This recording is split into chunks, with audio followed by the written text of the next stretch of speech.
Last 1 மந்தா நடந்த ஒரு சில விஷயங்கள் உங்ககிட்ட நான் ஷேர் பண்ணணும்னு ஆசைப்படுறேன். இந்த 200 யூனிட் மின்சாரம், கட்டணமில்லா மின்சாரம் அறிவிச்சோம். அதில் ஆல்ரெடி இருந்த 100 யூனிட் திமுக கொடுத்தது கிடையாது.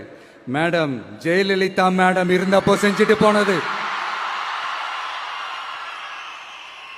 ஸ்டாலின் சார் பதவி போன அந்த கடுப்புல அறிக்கையா விட்டு தள்ளிக்கிட்டு இருக்கிறாரு. என்ன பண்ணீங்க உங்களுடைய ஆட்சியில?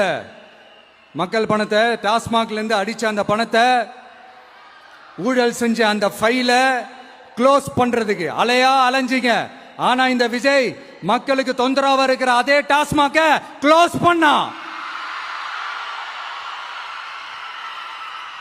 விவசாயிகளோட அந்த கடனை தள்ளுபடி மேக்சிமம் இந்த 1 மந்த்ல என்ன செய்ய முடியுமோ அதை செஞ்சான்.